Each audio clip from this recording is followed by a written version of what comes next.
African Americans were not allowed in that beach area. A group of African American young women actually are the ones that protested so that African Americans can actually have a beach in this area. Those four brave women walked across the sand. They never made it to the ocean water. This was in the 1960s. They never made it to the ocean water. The police quickly ran on the sand to arrest these four young ladies for trying to put their toe in the ocean. After that happened, other people in Brunswick threatened to protest until Jekyll Island was forced to open up a part for African Americans so that we can go to the beach. So they tried to give us the worst part of Jekyll Island, which is this area called St. Andrews Park. It wasn't a park here per se. It was just a trail that went through the woods. And even the area we're going to go in isn't totally beach water. It's where the Brunswick River meets the Atlantic Ocean. If you look on the beach itself later on, you'll see all the wood that drift on the beach. And so it wasn't a beautiful area. But will African Americans make it beautiful? Yes. Absolutely. I just want you to know before you get off the bus that you're stepping on sacred ground. African Americans are going to clear out this area, and they're going to actually build a picnic area so that African Americans can have their own beach. So on Saturdays during the 1970s and Saturdays during the early 1980s, African Americans would come over here by the hundreds, and they would have these huge cookouts in this area. All the food would be free. People would go play on the beach. Old people would stay back, play checkers, chess, and stay like under the trees while the young people go play. But it was just a sense of relief on the weekend for African Americans. So this whole area would have been a big celebration of African Americans being able to have their own part of the beach. And so they kept this area sacred, and they kind of kept it close to their heart. Are we good? Yes, sir. All right, so let's get ready to respect this land, and let's get ready to practice and go.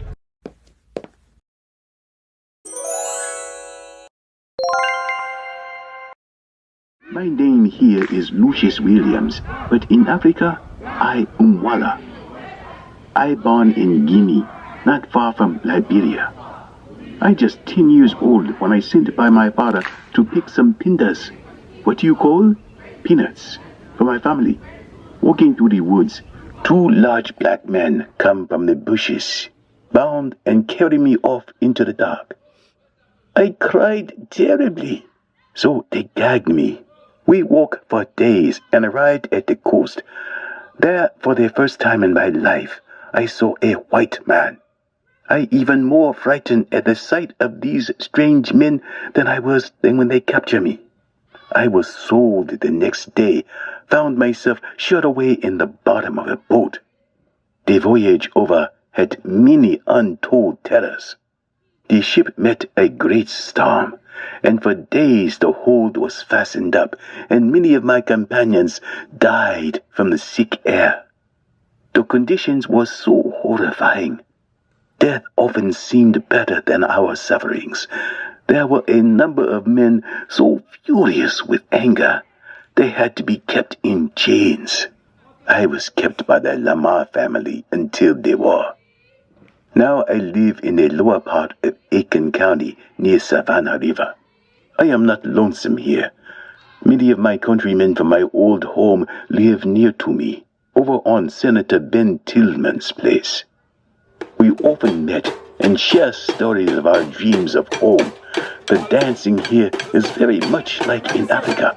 The songs too.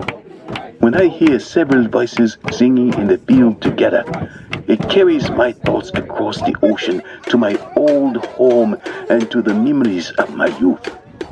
Over my head, I hear music in the air. There must be a God somewhere.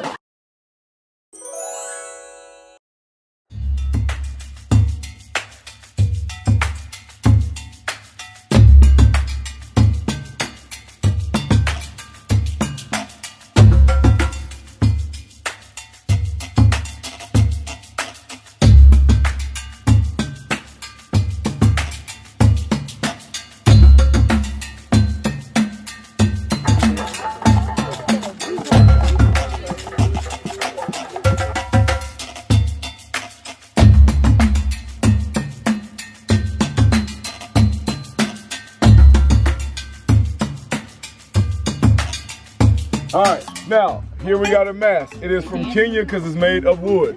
All right, now, one thing you never want to do is put your face behind a mask. Wow. You don't know what spirits have been placed inside that mask. I ain't never getting in your car. So stay with me, stay with me. What is this? A drum. Good. Bongo. Was the drum important to West Africa? Yes. What's some things it was used for? Communication. All right, so those drums can go from plantation to communicate. Don't break the rice. Open the rice, don't break the rice. Open the rice, don't break the rice.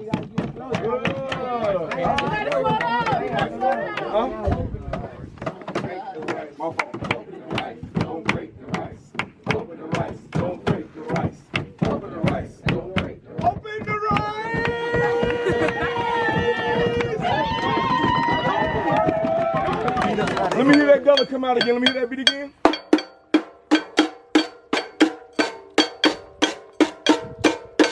Good. Hold tight, hold tight. A lot of people, when they come in this area because they're not Gullah Geechee, guess what they try to do with this washboard all the time? Scrape it. They just try to bang it. All right, instead of. Now that I got my band members, let's get ready. So.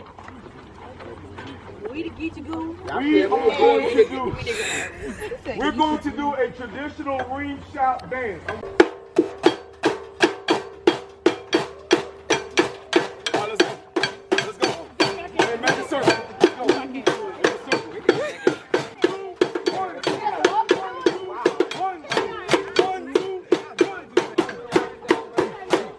Okay, see, they know what they doing. Y'all know what y'all doing.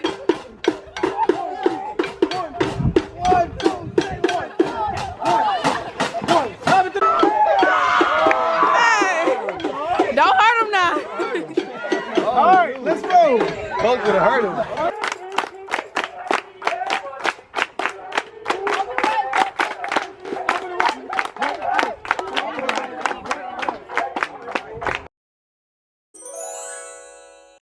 Absolutely great. So we know that our ancestors agriculturally, what did they survive on? What was their staple food? Rice. Good.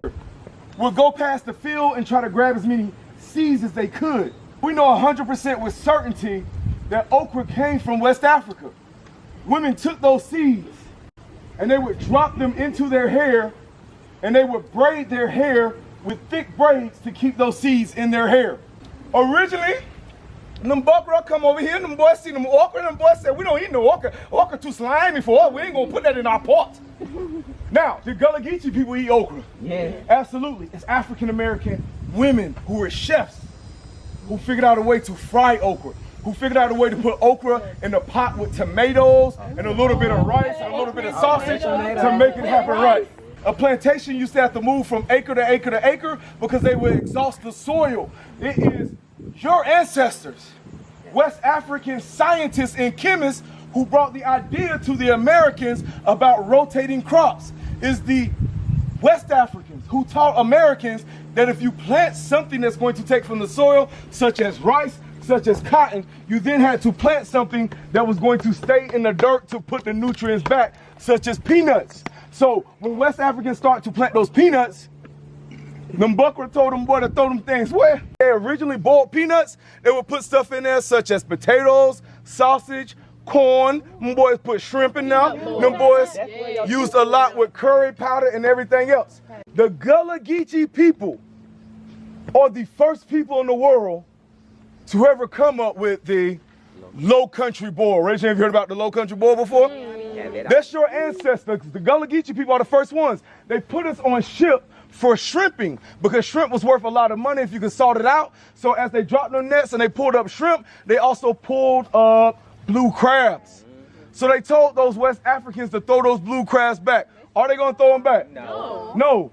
It was the only source of protein that they had. So they would tuck those blue crabs into these huge sacks that was usually used for like potatoes. And they would then take them home, and ladies, women literally went into the forest area in our area And they are the ones that found all of the ingredients and all of the spices for Low Country boil. Your ancestors brought Low Country boil literally to the whole world. In Gullah Geechee culture, here's what you gotta realize. Your ancestors took the worst of everything and made it the best. And made it so great that other people wanted it. I don't just tell you stuff, I prove it to you. Raise your hand if you eat fried chicken. Oh, good. All right, now, chicken by itself out in the wild, is it always safe to eat? No. No, not at all. So many of Europeans did not eat chicken at all. They called it a game bird that was unsafe to eat because chickens poop everywhere. They even eat their own poop. And so they didn't eat a lot of chicken. Now, will West Africans eat those chickens? Yes. Absolutely. West Africans are the first people in the world to take meat, to flour meat up, to batter meat up, and actually deep fry meat, making the chicken safe to eat.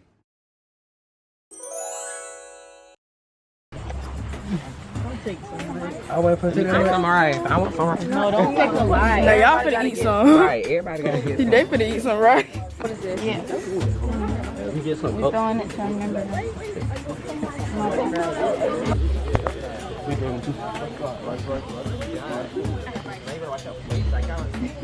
All right, so let's listen up real quick. Where you stand now is so important. Because rice was so important to the Gullah Geechee culture, we never wanted to forget our ancestors. So here is a very Gullah Geechee cultural thing that we would do a lot of times. So to remember their ancestors, they would walk to the riverbank oftentimes. They would whisper into their hand. They would talk to their brother, sister, our ancestors, our grandfather, or they would ask for freedom, and then they would throw it into the sea to remember their ancestors. Here's what everybody needs to do. Go ahead, put that rice in your right hand, and then hold that rice out. All right, I'm gonna say 1, 2, 3, and you're gonna toss it in the air. So some rice is gonna blow back. Does everybody understand how this is gonna work? Go down. For the ancestors, for the culture, 1, 2, 3.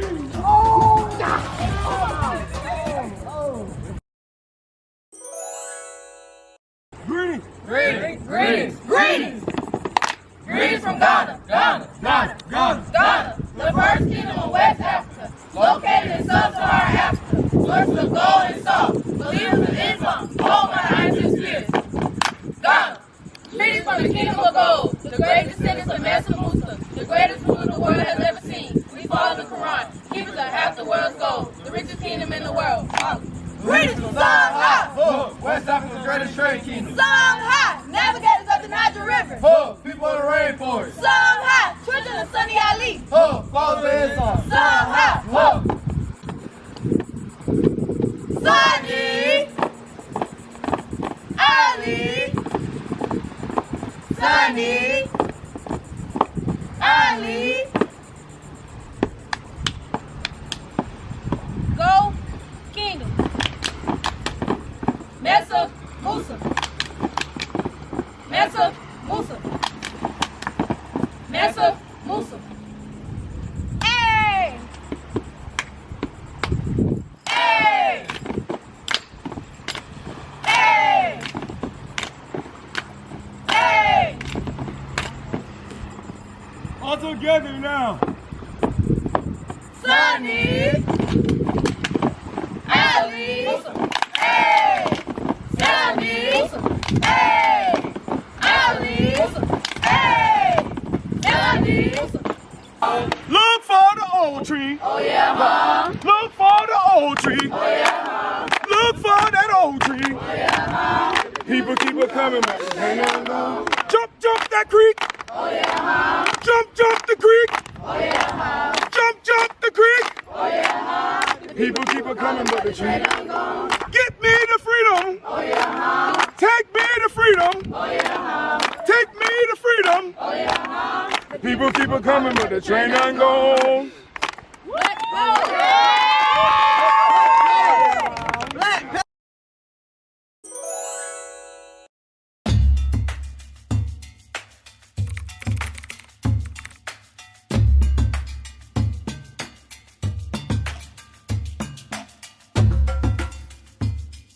Does anybody know Kevin Pulley? He lives here, and all of the sculptures that you see is a local artist, and he is so incredibly good.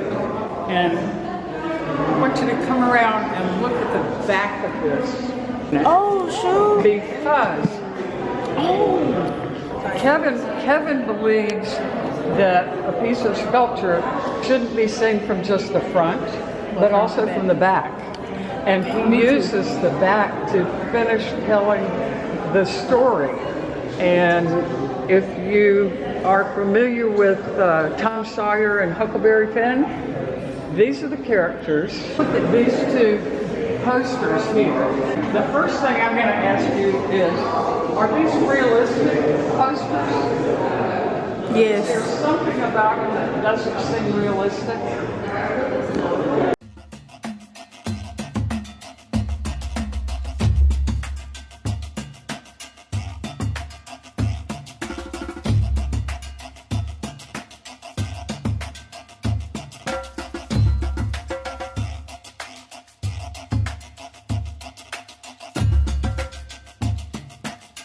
What do you see first? A tree. I see people's face. Yeah, I see a face. People. It does.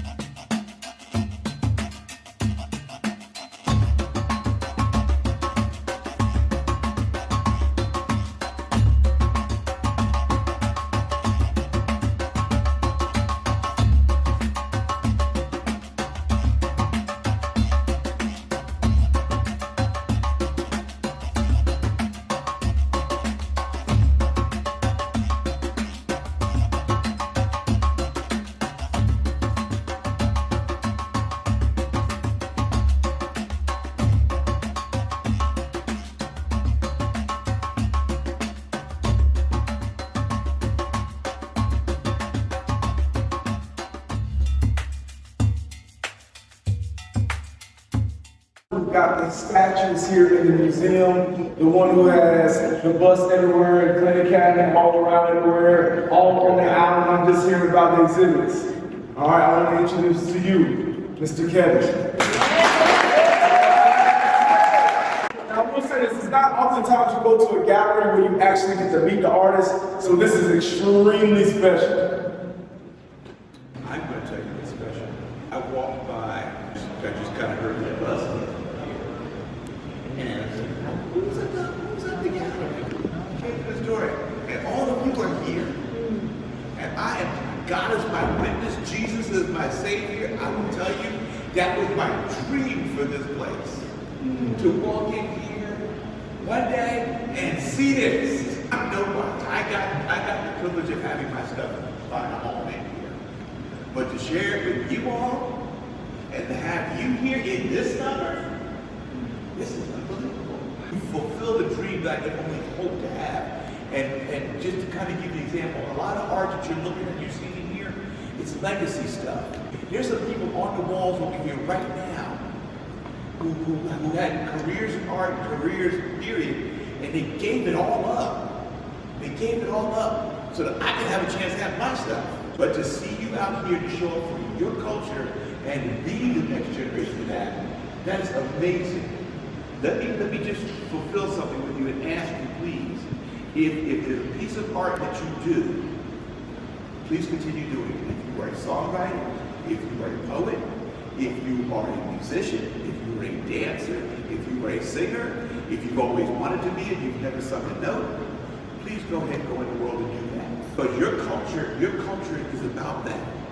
Your culture is about that. You see all we have here for our culture? Everything that came in here, and everything that came over from Africa with us, came over up here. All of it. We didn't get to bring any notebooks. We didn't get to pack our bags. We didn't get to check luggage. We didn't get to order special meals. Over butt naked with nothing. So how are you here collectively as a culture if we came over with nothing? The reality is that nothing we came was not material things. It was mental and spiritual. Yes. It's oral history. And that's what we were before we got on the boat on the other side of the ocean to get off the boat on this side. And that oral history was put together by people called griots. And what they did is they chanted, they sang, they wrote poetry, they made songs. But once it did happen, we were fully equipped spiritually and internally to bring everything we needed over with us. And so please never forget that you are the embodiment of that. Every day you're on this planet and you're breathing God's air, you're the absolute embodiment of that. You defy the odds. I ask you, please, thank you for being here. I'm almost ready to wipe my sleeve up and crying over you guys, but thank you for being here because you're the embodiment of what we hope we will have when we are not walking this planet anymore and it belongs exclusively to you. And God knows as bad as the planet looks sometimes, we need to quit walking that simple. We need to turn it over to you soon. Because who you are and the person you are, the character you are, the flesh you are, that everything you are spiritually, artistically, needs to take over. Not being arrogant, that's just being accurate. So the sooner that you do things like enrich your mind, keep reading, keep dancing, keep singing, keep writing, keep creating, keep painting, keep drawing, keep doing all those things culturally that are about you, the sooner you do more and more and more of that, the more of a basis we will have to share and grow this number that you have here. And so when we are not here, it's going to be in great hands, certainly better hands. And then if I was going to ask about Mali. Greatest of the kingdom of gold, the greatest citizen of Mexico, the greatest one the world has ever seen. We follow the Quran, even to have the world of gold, the greatest kingdom in the world has been followed. And if I was going to ask about the caste system in Songhai. Songhai, navigators of the Niger River. Songhai, children of the Study Ali. Songhai, look.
All together now.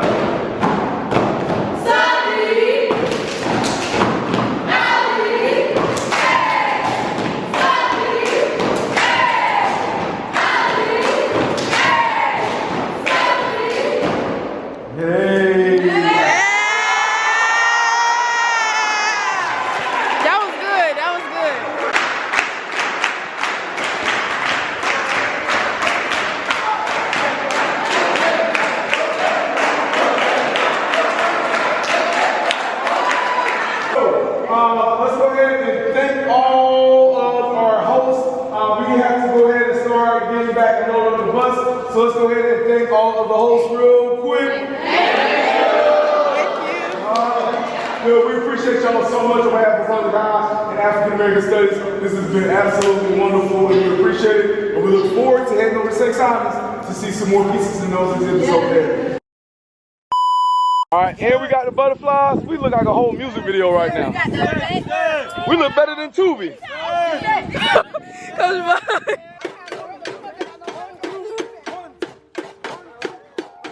Oh my God. Oh my God. Oh my God. Butterfly? Butterfly? Tay, shut up. to remember their ancestors. Then he throw it into the sea. Rock, rock, rock, rock, rock, rock. Hold on real quick. Stop. Hey, I'm not saying this, and I never said this only one time, but that's probably the best beat I ever heard on my tours. I done gave hundreds of tours. All right?